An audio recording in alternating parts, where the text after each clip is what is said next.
है। Short chain fatty acid mean के जिनके अंदर जिनका जो मॉलिक्यूल होता है वो बहुत लंबा नहीं होता। ठीक है जी, उसके अंदर हमने सेलेक्ट कर लिया ब्यूटेरिक एसिड। ठीक हो गया। ब्यूटेरिक एसिड को हमने जब ग्लिसरॉल के मॉलिक्यूल के साथ मिलाया और उसकी अल्फा पोजीशन के ऊपर ग्लिसरॉल अटैच कर दी, ठीक है, तो उससे क्या बन गया अल्फा मोनो ब्यूटेरीन, या उसका जो प्रोडक्ट का नाम बन गया फ्रा AC34। केमिस्ट्री समझ आ गई सारों को? जी सर बिल्कुल। ठीक। अच्छा, अब आगे अगली बात कर दी थी हमने कि भी अल्फा पोजीशन पे लगाने का मकसद क्या था। वो मकसद मैंने आपको बता दिया कि भी एंटीबैक्टीरियल एक्टिविटी जो है वो होती ही तब है जब वो अल्फा पोजीशन के ऊपर लगता है। ठीक है, तो कंपोजिशन तक हम बिल्कुल इसमें क्लियर है।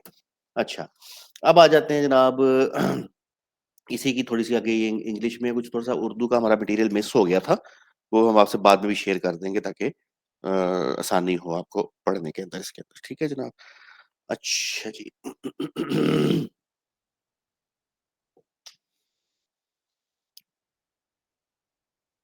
अब आ जाए इसके मोड ऑफ एक्शन के ऊपर। ठीक है, अब मोड ऑफ एक्शन पे ये कोई बंदा कंट्रीब्यूट करे कि ये क्या तस्वीर लगाई हुई है मैंने यहाँ पे। सर ये ट्रोजन हॉर्स की है। ट्रोजन।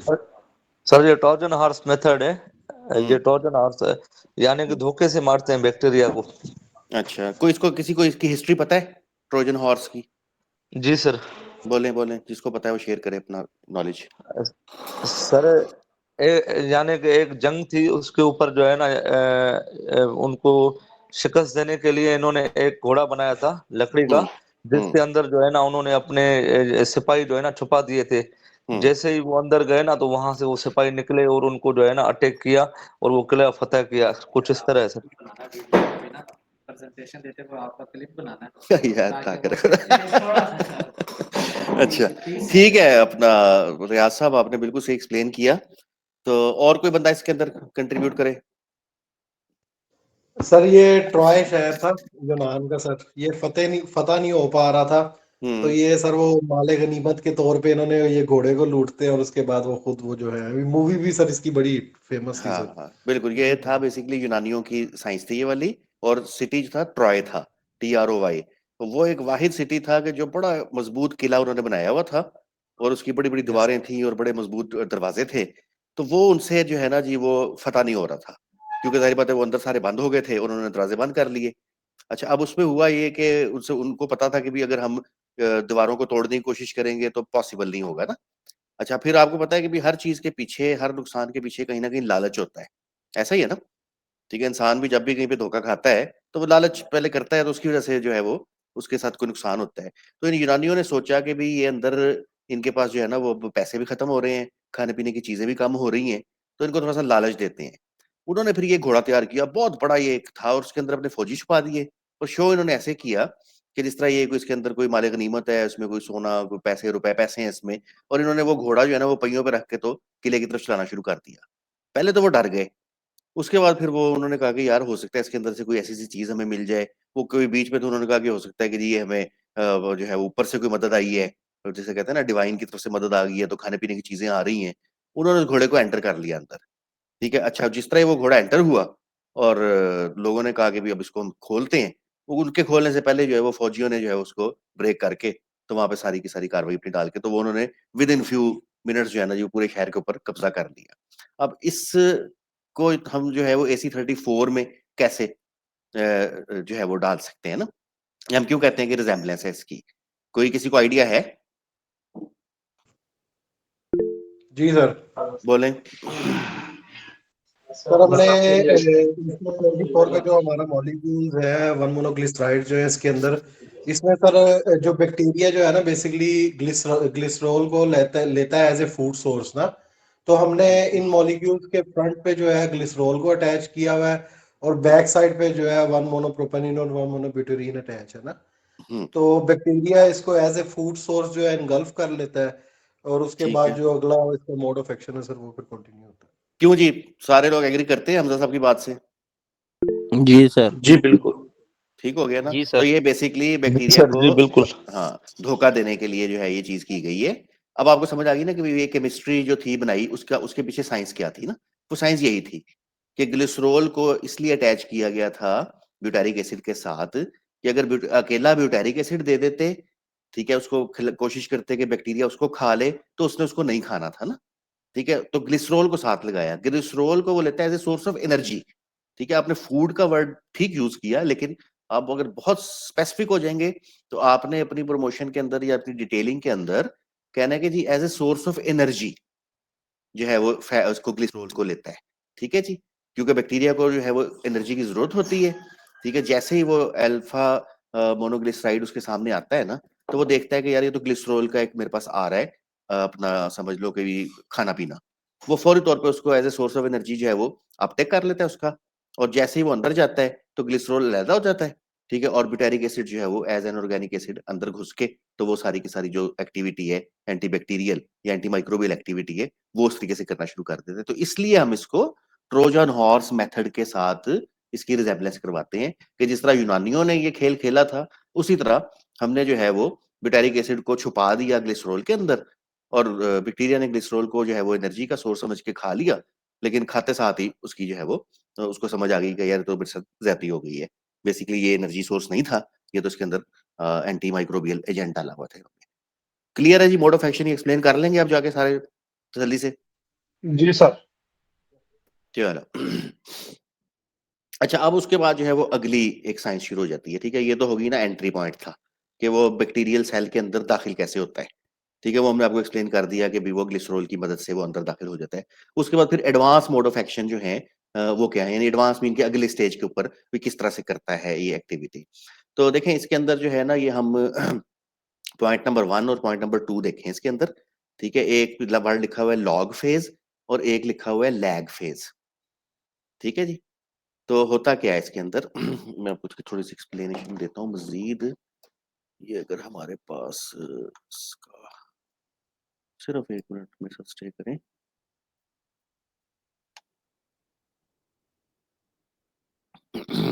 मैं ना दूसरी एक मिनट स्क्रीन शो करता हूँ आपके साथ।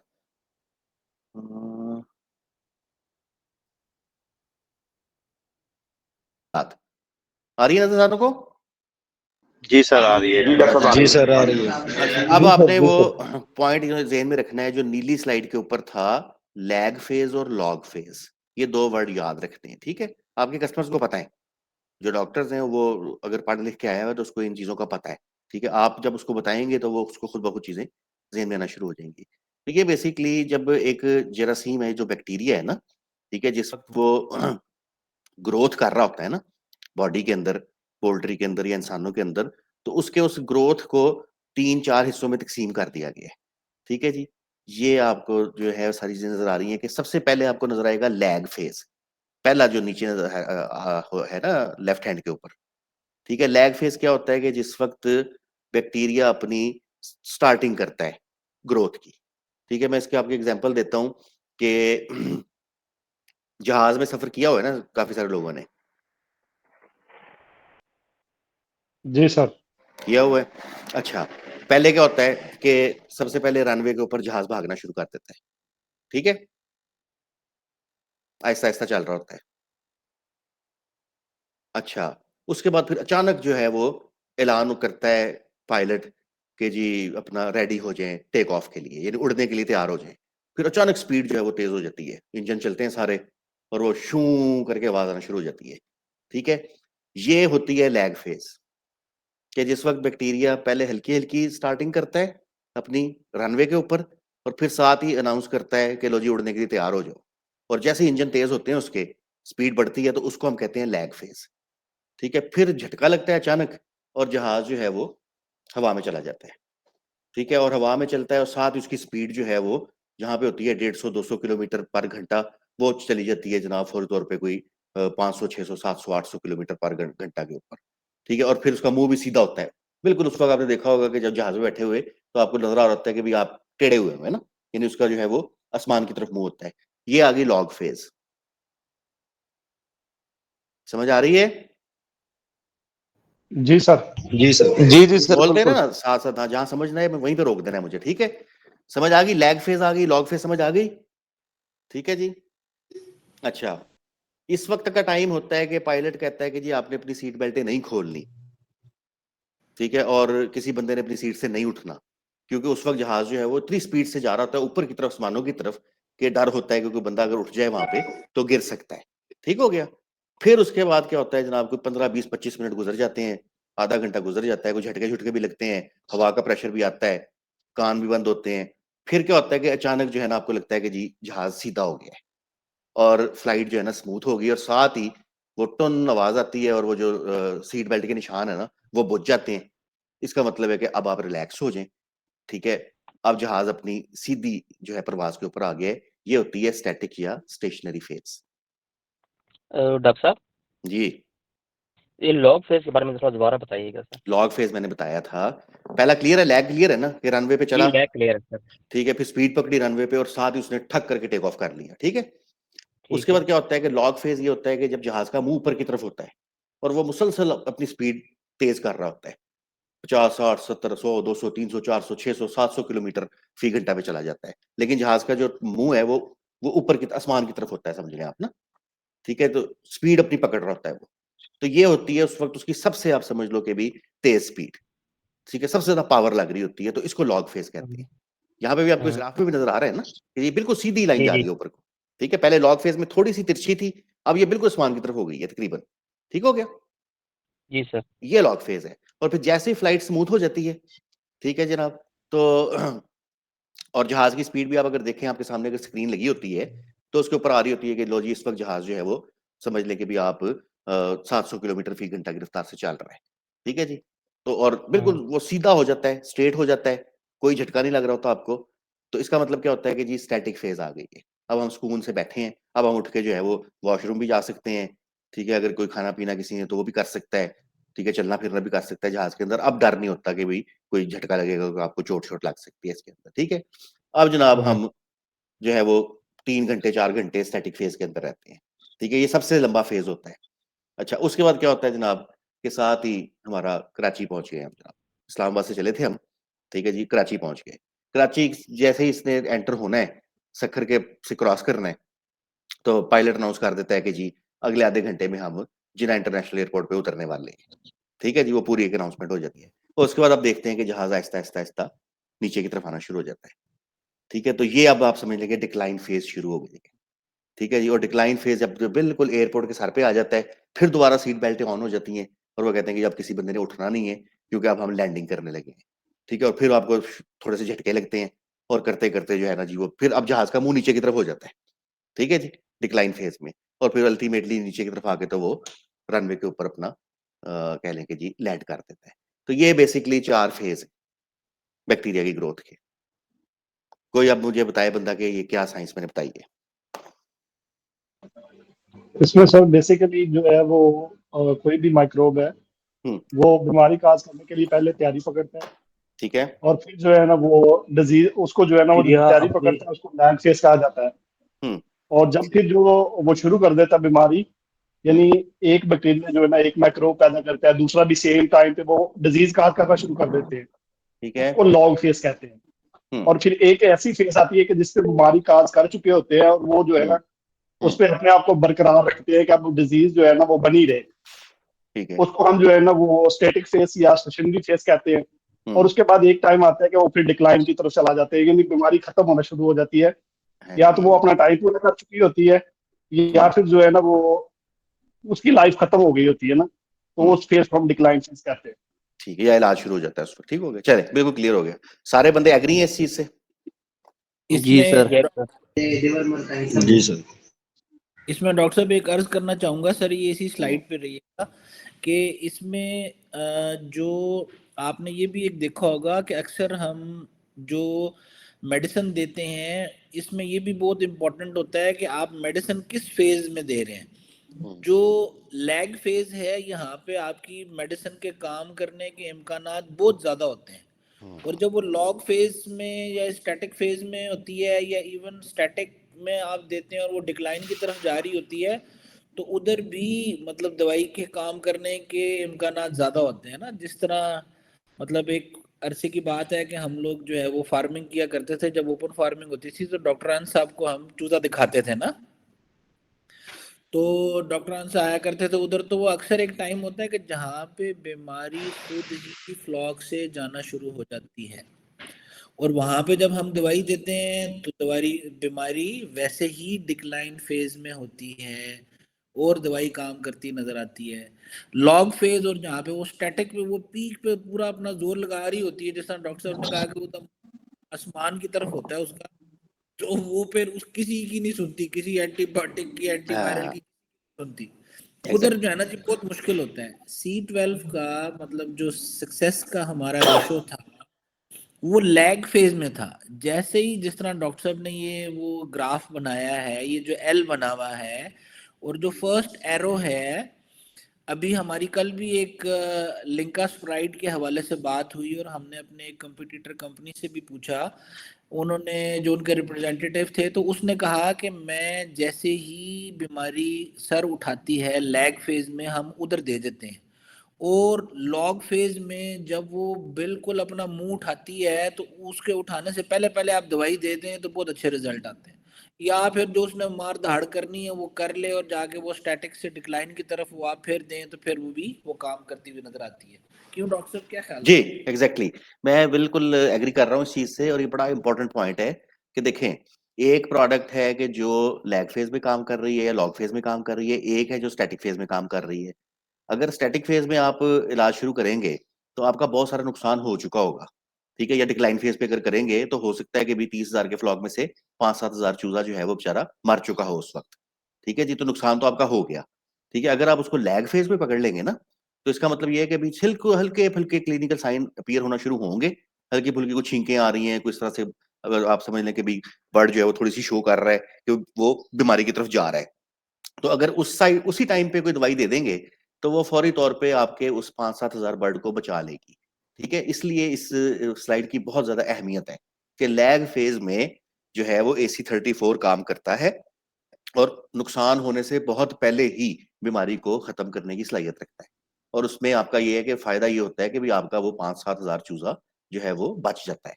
ठीक है, अगर आप इसको इनिशियल स्टेज के ऊपर कवर कर लेते हैं। ठीक है जी, जी ठीक होगा सर। चल, अब हम चलते हैं गूगल स्लाइड के ऊपर। अब आ रही है नीली स्लाइड नजर? जी अच्छा, जी सर। जी सर, जी सर, जी सर। पहले 2 पॉइंट क्लियर हो गए। ठीक है जी, इसको हमने ऑर्डर चेंज करना है, पहले इन्होंने लॉग फेज लिख दिया और फिर लैग लिखा हुआ है, ये ऑपोजिट हो जाएगा, पहले लैग आता है फिर लॉग आता है। ठीक है, अच्छा, उसके बाद आता है कि मोनोब्यूटेरिन जो है, तीसरा पॉइंट आ गया, 1-मोनोब्यूटेरिन या अल्फा मोनोब्यूटेरिन। वो कहते हैं कि जी source of food for lactic acid producing bacteria. ठीक है, अच्छा, अब कुछ बैक्टीरिया जो है ना वो अंतड़ियों के अंदर ऐसे होते हैं कि जो लैक्टिक एसिड प्रोड्यूस करते हैं, इनको कहते हैं lab, LAB, lactic acid producing bacteria. आपने लैब का वर्ड यूज करना है, LAB। ठीक है जी, लैब के जितने भी बैक्टीरिया ना, जितने यानी जितने भी जरासीम हैं जो लैक्टिक एसिड प्रोड्यूस करते हैं, ठीक है, वो हमेशा जो है वो चूजे के लिए बेनिफिशियल होते हैं, फायदेमंद होते हैं वो।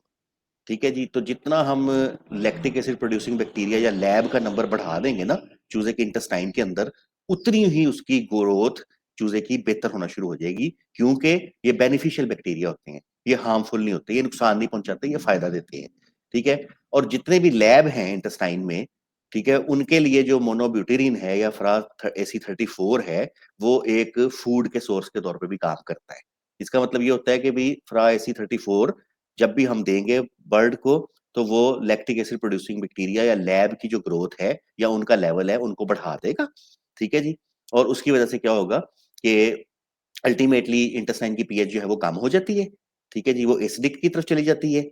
एसिडिक पीएच जैसे ही इंटेस्टाइन की बढ़ती है, तो साथ ही जितने भी पैथोजेनिक बैक्टीरिया होते हैं ना, जरासीम यानी बीमारी फैलाने वाला जरासीम या हार्मफुल बैक्टीरिया, वो मरना शुरू हो जाते हैं। ठीक है, तो इस पॉइंट नंबर 3 का नीचे हमने उर्दू में बताया हुआ है, दुश्मनों को मारे दोस्तों को पाले। क्लियर हो गया तीसरा नंबर पॉइंट? इसका मतलब है जी डॉक्टर सर। ये माइक्रोफ्लोरा को जो है जी जी, मैं उसको रिपीट करता हूँ। इनहांस करेगा। जी आदिल साहब, जरा तफसील से बताएं बात अपनी। मैंने कहा ये इसका मतलब ये माइक्रोफ्लोरा को इनहांस करता है हाँ जो गट के अंदर है।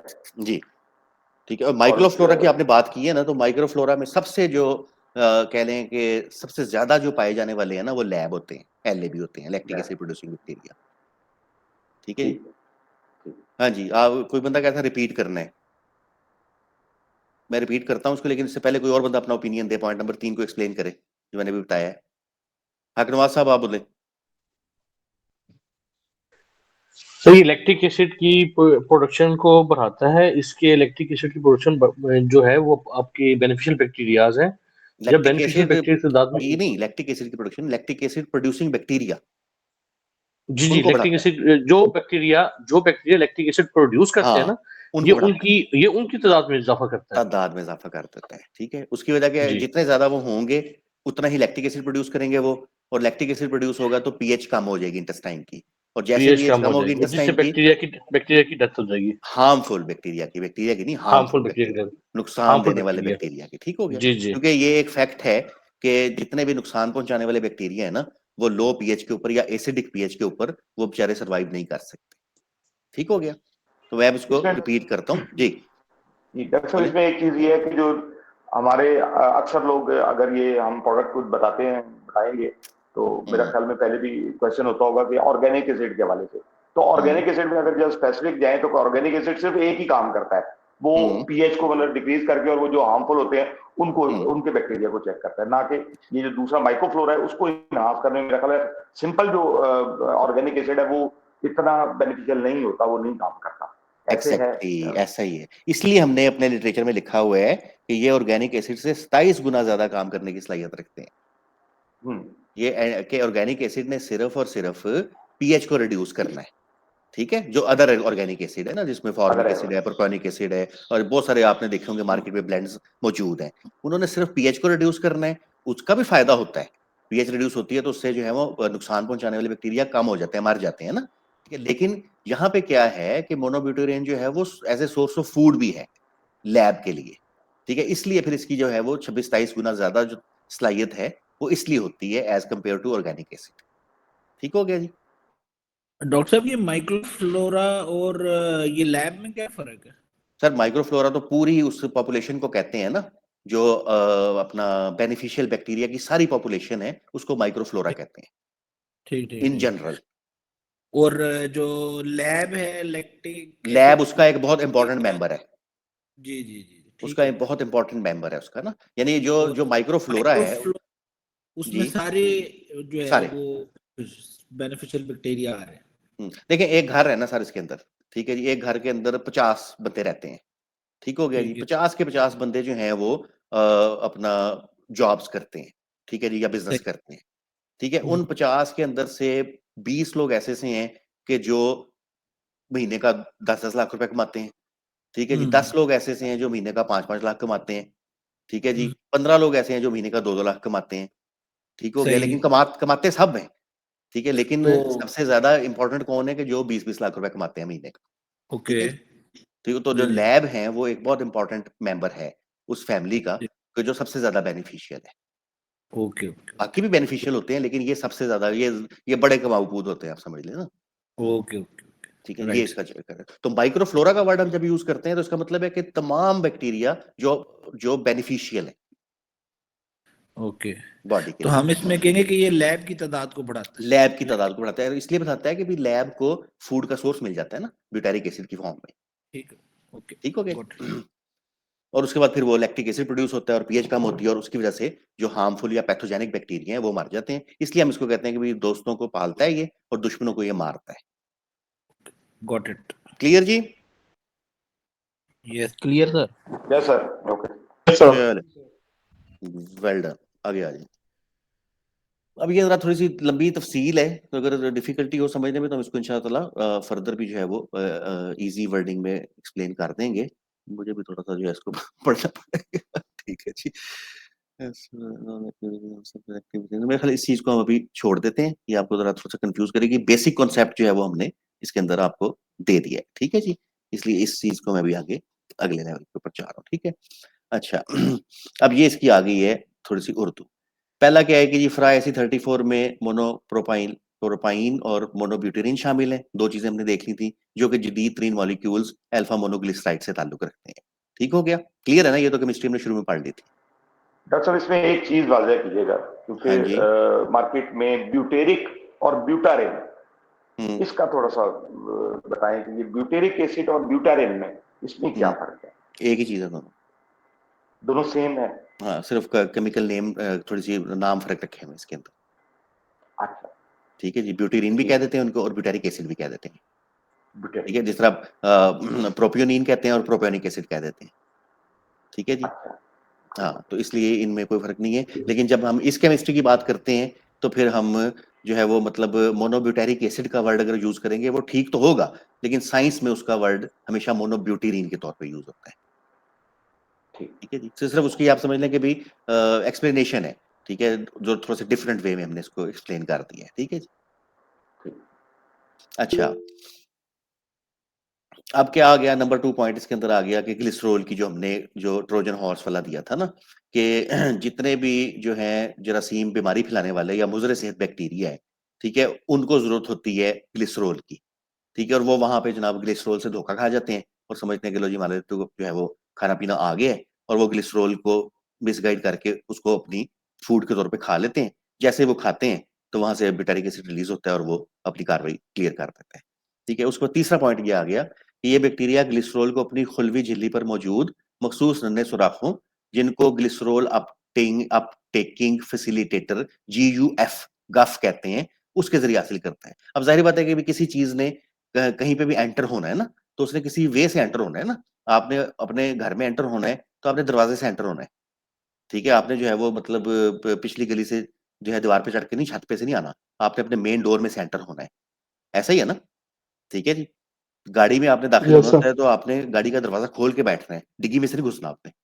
ठीक है, तो इसी तरह बैक्टीरिया ने जिस वक्त ग्लिसरॉल को अपने अंदर लेके जाना होता है तो उसके लिए एक अल्लाह ताला ने सिस्टम बनाया हुआ है। ठीक है, कुदरत ने एक निज़ाम बनाया हुआ है। ठीक है, वो निज़ाम क्या है कि वो छोटे छोटे सुराख हैं जो बैक्टीरिया की झिल्ली के ऊपर होते हैं, यानी जो सेल वॉल होती है उसके ऊपर ये सुराख छोटे छोटे पाए जाते हैं, और इन सुराखों को GUF कहते हैं, ग्लिसरॉल अपटेकिंग फैसिलिटेटर्स। ठीक है, यार ये आप समझ लें कि ये दरवाजे हैं कि जो उनको बैक्टीरिया को की मदद करते हैं कि ये ग्लिसरॉल को अपने अंदर ले जाए। ठीक है जी, तो उसके जरिए गफ के जरिए जो है ये ग्लिसरॉल उसके अंदर एंटर होता है, और उसके बाद क्या होता है कि भी चनाचे मोनोप्रोपेनिन और मोनोब्यूटेरीन की कुछ तादाद इन नन्हे सुराखों को ब्लॉक करके बैक्टीरिया को ग्लिसरॉल की फराहमी भी रोक देती है। अच्छा, अब ये बड़ा इंपॉर्टेंट पॉइंट है कि ग्लिसरॉल जो है ना, वो जरासीम या बैक्टीरिया जो है वो सिर्फ फ्राइसी 34 से नहीं ले रहा। ठीक है जी, वो जिस वक्त इंटेस्टाइन में मौजूद है तो वहां से वो जो बर्ड का ग्लिसरॉल है वो भी तो ले रहा है ना। ठीक है जी, तो वहां पे ये बेसिकली एक समझ लें कि भी कंफ्यूजन क्रिएट हो जाती है कि कुछ जो ग्लिसरॉल हैं वो अंदर एंटर हो जाते हैं फ्राइसी 34 की मदद में, और रिमेनिंग जो है वो जो एक्चुअल ग्लिसरॉल होते हैं, जो बर्ड के अपने ग्लिसरॉल होते हैं, वो अंदर जा नहीं सकते, क्योंकि उसकी रीजन ये है कि ये जो गफ है ना इनको ब्लॉक कर देता है। समझ आई बस बात की? जी सर। क्लियर है ना? जी सर। खामोशी लग रही है, मुझे लगता है समझ नहीं आई। डॉक्टर साहब, ये जो गफ आपने बताया, गफ ये हमें तो स्पोर्स क्लियर है टाइप सर। होते हैं? हम्म, ये गफ जो होते हैं ये स्पोर्स टाइप होते हैं, जो बिल्कुल मामूली जी जी, सा एक स्पोर्स, आप छोटा स्पोर्स कह सकते हैं, छोटे छोटे स्पोर्स जो है ना कहते हैं, जिससे ये सुराख। हाँ, स्पोर नहीं कहना चाहिए, पोर कहना चाहिए, पोर्स। पोर्स पोर्स कहते हैं, छोटे ठीक है। छोटे छोटे सुराख होते हैं। ठीक है जी, ठीक है, इन लेकिन सुराखों के डॉक्टर जरिए जो है हम जो ग्लिसरॉल वो ले रहा है गट से ले रहा है, और जो ग्लिसरॉल हम फ्राई 34 से हम अंदर एंटर कर रहे हैं, वो सेम अगर पोजीशन पे होगा तो हमारा वाला 34 वाला ब्लॉक कैसे करेगा उस पोर्स को? हालांकि वो तो गट से भी अपनी एनर्जी लेता है और उस ग्लिसरॉल को ही लेता है, लेकिन हम जो देखें अपनी दे रहे हैं ग्लिसरॉल, वो एंटर होकर उसको ब्लॉक कर देता है, वो क्यों? देखें, ये जो है ना ये लाखों की तादाद में होते हैं इस तरह के जो छोटे छोटे जो पोर्स होते हैं ना, जो सुराख होते हैं। ठीक है, हाँ जी, तो अब जिस तरह ही एक सुराख में से एक ग्लिसरॉल का मॉलिक्यूल घुसता है ना अंदर, ठीक है, तो वो सुराख खत्म हो जाता है। ठीक है, वो सुराख जो है वो खत्म हो जाता है और वो अपना काम करके साइड पे हो जाता है। ठीक है, तो इसमें क्या होता है कि अब दो तरह का ग्लिसरॉल था ना, एक ग्लिसरॉल था फ्राई 34 वाला, और एक ग्लिसरॉल था जो गट के अंदर मौजूद था ऑलरेडी, जो बर्ड का अपना ग्लिसरॉल था ना। ठीक है जी, तो उसमें से क्या होगा कि जैसे जैसे वो सुराख चलते रहेंगे और फ्राई 34 वाले ग्लिसरॉल जो है वहां पे घुस जाएंगे अंदर। ठीक है, तो वो उन सुराखों को ब्लॉक करते रहेंगे, और जो असल ग्लिसरॉल है जो गट के अंदर मौजूद है उस वो बच जाएगा। वो बचेगा तो वो बर्ड के लिए फिर काम आएगा ना, उनको जरासीम नहीं खाएंगे ना, तो फिर उसको पोल्ट्री अपने लिए इस्तेमाल करेगी, यानी ठीक हो, वो बर्ड उसको बिल्कुल इस्तेमाल सही। करेगा। ठीक है, तो इसलिए जो जो सुराख इस्तेमाल होता रहेगा वो बंद होता रहेगा। ठीक है जी, ठीक हो, ओके। अच्छा, अब उसके बाद क्या कहते हैं कि जी मजीद बरा जो मोनोग्लिसराइड बैक्टीरिया के अंदर पहुंच जाते हैं, वो मखसूस तरीके से बैक्टीरिया की अंदरूनी पीएच को कम कर देते हैं, जिससे बैक्टीरिया अपने आप को बरकरार नहीं रख सकते और मौत का शिकार हो जाते हैं। ठीक है, अब क्या हुआ कि जो घुस गया फ्राइसी 34 सेल के अंदर, ठीक है, तो अंदर जाते साथ ही ग्लिसरॉल ने अलहदा हो जाना है और ब्यूटेरिक एसिड ने अलहदा हो जाना है। ब्यूटेरिक एसिड ने जैसे ही अलहदा होना है, वहां पे उसने फौरी तौर पे उसकी अंदर की जो बैक्टीरिया के अंदर की पीएच है उसको कम कर देना है। ठीक है, जैसे ही वो पीएच कम होती है तो बैक्टीरिया का डीएनए भी रेप्लिकेट होना बंद हो जाता है। उसके अलावा उसके बहुत सारे अंदर मैकेनिज्म होते हैं कि जो फिर परफॉर्म नहीं वो कर सकता और अल्टीमेटली उसकी डेथ हो जाती है। ठीक है, या वो स्टैटिक हो जाता है या वो बैक्टीरियोसाइडल बन जाता है अंदर जाके। ठीक है जनाब, जी सर। चले माशाल्लाह जनाब। अब आ गया जनाब ये वाला हमारा फाइनल स्लोगन के दोस्त दुश्मनों को मारे और दोस्तों को पाले इसके अंदर। ठीक है, तो ये बेसिकली एक पूरा हमने इसका मोड ऑफ एक्शन जो था वो उसको हमने इसके अंदर जो है वो एक्सप्लेन किया है। ठीक हो गया। अच्छा, अब आ जाए इसकी फर्दर पोजीशनिंग के ऊपर कि आपने इसको किस तरीके से प्रमोट करना है। देखें, फाउल टाइफाइड एक बीमारी होती है। ठीक है, अब फाउल टाइफाइड जो है वो किस वजह से होती है? साल्मोनेला की वजह से होती है। पता है किसी को इसका जो है वो जरासीम का नाम क्या है? Salmonella पोल्यूरम sir. जी प्लोरम होता है, नहीं, प्लोरम और गैलीनेरियम दो होते हैं ना सर ये। हाँ, दो हैं बेसिकली जो पोल्ट्री में सबसे अहमियत जिनकी है ना, ठीक है, वो हैं साल्मोनेला प्लूरम और साल्मोनेला गैलिनेरम। साल्मोनेला प्लूरम है ना, वो प्लूरम डिजीज को आज करता है। ठीक है जी, प्लूरम डिजीज। और जो साल्मोनेला गैलिनेरम है वो टाइफाइड का सबब बनता है। अच्छा, इंसानों में टाइफाइड हो जाता है, उसकी क्या वजह होती है?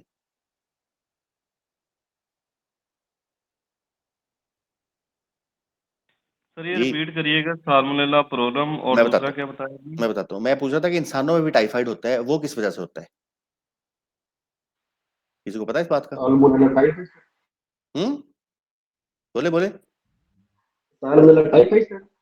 साल्मोनेला टाइफी, टाइफी, बिल्कुल ठीक बोला। टाइफी, TYPHI, टाइफी उसका नाम है। ठीक है साल्मोनेला ही, लेकिन किस्म थोड़ी सी फर्क है। तो पोल्ट्री में जो टाइफाइड करता है उसका नाम है साल्मोनेला गैलिनेरम। ठीक है जी। और दूसरी जो पोल्ट्री में साल्मोनेला की बीमारी है उसको कहते हैं प्लूरम डिजीज, वो उसका नाम है साल्मोनेला प्लूरम, PULLORUM। इसका लिटरेचर बन रहा है इंशाल्लाह ताला, एक दिन में प्रिपेयर हो जाएगा उर्दू में ना, तो ये सारी आपको हम 1 बाय 1 इंशाल्लाह ताला भेजना शुरू कर देंगे ताकि आपकी जो है वो मजीद अंडरस्टैंडिंग हो जाए इस डिजीज के हवाले से। प्लूरम डिजीज का मैं बताता हूँ कि बहुत पुराने लोग यहाँ पे हमारे साथ बैठे अच्छा हैं इस सर। वक्त। जी सर फरायसी 34 जो है ना, दोनों पे काम करता है, जी जी, उससे साल्मोनेला को खत्म प्लूरम और करना गैलिनेरम पे। है। जी जी जी, दोनों के ऊपर काम करता है। साल्मोनेला को मार रहा है ना उसने तो बेसिकली, तो साल्मोनेला जिस मर्जी टाइप का हो। ठीक है, अच्छा ठीक है हाँ। सर। अच्छा, प्लूरम डिजीज का आपको थोड़ा सा बताता हूँ कि एक कोई शायद किसी बंदे ने देखी हो जो पुराना मार्केट में काम कर रहे हैं, कि एक छोटे चूजे में बीमारी आती है ये वाली, जिसको कहते हैं वेंट पेस्टिंग। जी बिल्कुल डॉक्टर साहब, ये छोटे चूजे में बिल्कुल स्टार्ट में आती है, पीछा उसको ये आम जबान में कहते हैं पीछा बंद हो गया, पीछा मतलब बंद हो गया। वो ठीक होता है, था और इसमें पेस्ट, वो फ्लैशर वगैरह पेस्ट भी क्या होता है? चलती है। पेस्ट का क्या मतलब होता है कि पेस्ट एक बन गया ना, चिपकने वाली चीज बन गई। और वेंट जाहिर बात है कि उसका जहां से उसने ड्रॉपिंग करनी है ना, तो होता क्या है कि इस बीमारी की वजह से जो है ना उसकी जो ड्रॉपिंग है, जो बिठे हैं चूजों की, छोटे चूजों की, वो बड़ी चिपकन उसके अंदर आ जाती है। ठीक है, और वो बिल्कुल जिस तरह गोंद टाइप होती है ना, या जो ग्लू होता है लकड़ी जोड़ने वाला, वो उस तरह का बन जाता है, सफेद या पीले रंग की। अच्छा, क्या होता है कि वो जैसे ही बेचारा ड्रॉपिंग करता है छोटा चूजा, तो कुछ वो उसके उसके जो वेंट है उसके इर्द गिर्द चिपक जाती है। अच्छा, थोड़ी देर के बाद वो खुश्क हो जाती है। जैसे ही वो ड्राई होता है तो उसका बेचारे का पीछे से जो है वो वेंट वो बंद हो जाता है। ठीक है, उसकी वजह से चूजे का आगे ड्रॉपिंग नहीं वो कर सकता। फीड वो खा रहा होता है, पानी पी रहा होता है, लेकिन उसका जो है वो ड्रॉपिंग बाहर नहीं निकल रही होती, और उसकी वजह से बेचारा वो बहुत जोर लगाता है। उस जोर लगाने में जो है वो अक्सर चूजे जो है वो उस जोर की वजह से मार जाते हैं। तो ये वो प्लूरम डिजीज है। ठीक है, जिसमें आप सफेद रंग की या पीले रंग की बिठे होती हैं, और जिस वक्त भी फ्लॉक में आप देखते हैं बर्ड उठाते हैं, छोटा 5-6 दिन का 4 दिन का बर्ड है, तो देखेंगे पे कि पीले पीछे उसके वेंट के ऊपर सफेद या पीले रंग का पेस्ट लगा होगा, और अगर उसको हाथ लगाएंगे तो वो ड्राई हुआ होगा, और चिपक के उसने जो है वो उस राख को बंद कर देता है, जिसकी वजह से चूजा जो है मर जाता है। टाइफाइड में जो है वो जाहिर बात है कि जरा ये बड़ी एज की मुर्गी में भी होता है, तो इसमें जो है वो बुखार होता है, और उसके अलावा भी उसके डिफरेंट किस्म के साइन होते हैं। लेकिन साल्मोनेला की जब हम बात करेंगे तो दोनों चीजें जो है इसके अंदर आपको नजर आएंगी। तो अब कंपेन इसकी ये है कि हमारे पास सीजन में टाइफाइड का एक बहुत बड़ा चैलेंज आता है और तकरीबन हर साल आता है डिफरेंट एरियाज के अंदर। तब आपकी जितनी डिस्कशन होगी वहां के फार्मर्स के साथ, वेटनेरियंस के साथ, कि आपको पता होगा कि यार ये चैलेंज आजकल चल रहा है या आने वाला है ये चैलेंज, ठीक है, तो उस वक्त आप फौरी तौर पे इस कैंपेन को लेके चलें कि जनाब FRI-EC34 जो है वो आपको लैग फेज और लॉग फेज के अंदर हेल्प करेगी और इंशाअल्लाह क्लिनिकल साइंस अपीयर होने से पहले, यानी बीमारी स्टेब्लिश होने से पहले पहले ही वो साल्मोनेला को जो है वो खत्म कर देगी बॉडी के अंदर। और उसकी वजह से अगर बीमारी आएगी, अव्वल तो आएगी नहीं, अगर आएगी भी तो उसकी वो वाली समझ लें कि हालत नहीं होगी कि जिसमें वो बहुत ज्यादा नुकसान कर दे। तो आपका बहुत सारा लॉस जो है वो बच जाएगा इसके अंदर। अगर आपके 2, 4, 5 हजार बर्ड बच जाते हैं तो फिर तो FRI-EC34 का कैन 50,000 रुपए का भी आएगा 10 लीटर वाला, तो वो भी मैटर नहीं करता ना, ठीक है, क्योंकि आपने जो है वो इतने सारे बर्ड की मोर्टेलिटी बचा ली है या आपने उसकी जो मॉर्बिडिटी है उसको बचा लिया है। तो ये बेसिकली इसकी कैंपेन है। हाँ, अगर डिजीज आ जाती है तो उसके बाद बिल्कुल इसकी जो है वो आप ट्रीटमेंट के ऊपर जाते हैं तो वो बेहतर हो जाता है। तो एहतियात में अल्टीमेटली क्या होगा कि अगर आप लॉग फेज या लैग फेज के ऊपर ही पकड़ लेते हैं तो 1 से 1.5 ग्राम जो है वो पर लीटर ऑफ वाटर भी काम करेगी। अगर बीमारी आ गई है और क्लिनिकल साइन उसके शुरू हो गए हैं और पोस्टमार्टम करने में नजर आ रहा है कि टाइफाइड आ गया या कोई प्लूरम के मसले चल रहे हैं, तो उसमें जो है वो आप 2-2.5 ग्राम और बहुत अगर सीवियर है तो 3 ग्राम तक भी जा सकते हैं। लेकिन मेरा ख्याल है कि ज्यादा डेटा हमारे पास जो मौजूद है वो 2 ग्राम पर लीटर ऑफ वाटर इसकी ट्रीटमेंट का डेटा हमारे पास काफी सारा मौजूद है।